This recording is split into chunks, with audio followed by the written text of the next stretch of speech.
Hello Capoeiristas, let's talk a little bit more about the core. So thus far we've talked about how to use the core for anti-flexion, anti-extension, and we also talked about single leg balance. Now here's what's really interesting.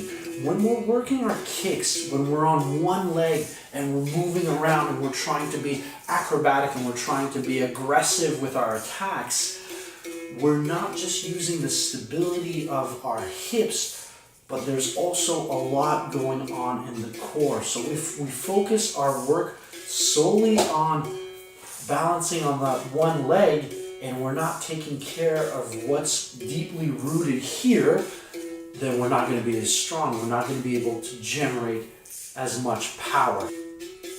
Let's look a little bit at the anatomy of our body. So here we have a little capoeira player.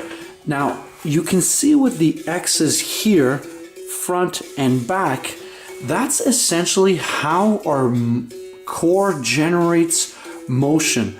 So from the ginga to walking, we always have one part of our body that's more so in flexion and the other one that's going in extension.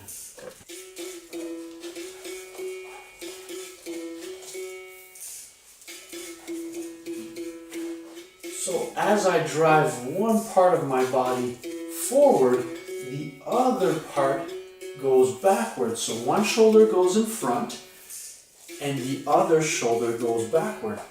The shoulder that goes in front, the opposite leg goes in front as well. So we can see that there's a connection here.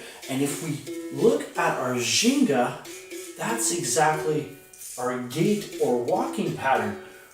We have one shoulder here that goes into extension, one hip that goes into flexion. As I shuffle to the other side, the opposite happens. Our body enjoys that. That's kind of the way that we were designed from when we started to crawl on the ground.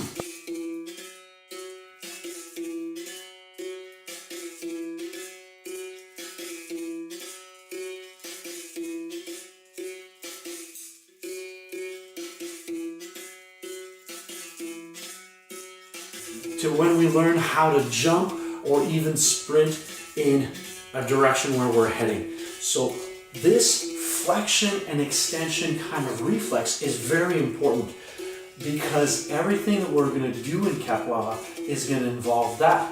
One leg stays on the ground in extension, the other one goes up into flexion. So we always have that X motion. Like I said, if we only focus on working our lower body, we're missing part of the equation. So this is what I suggest. I suggest that we take that example of that cross body work, and here are a few simple exercises to do that will just emphasize more on that reflex.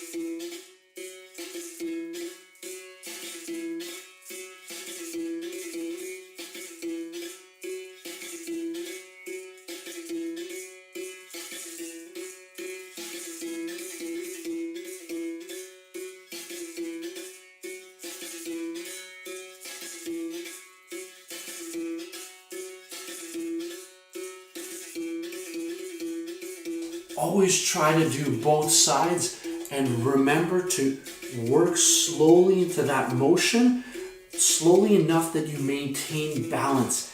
If we're doing anything and we're losing balance, you slow yourself down until you get it. If you're able to add speed to the equation and maintain balance, now you're going to be a dangerous player. So work those exercises, try to sprinkle it in your workout, either in your warm-up, your cool-down, or outside of Capoeira, and try to notice any difference in your stance while you're playing, because as we saw in the previous videos, on our single leg, we're very rarely on both legs. We always walk, ginga, kick, we're using that one leg, but the root of that energy comes from the core, which is in an X motion here. I hope that this video was interesting for you guys. If you have any questions or comments, please let me know.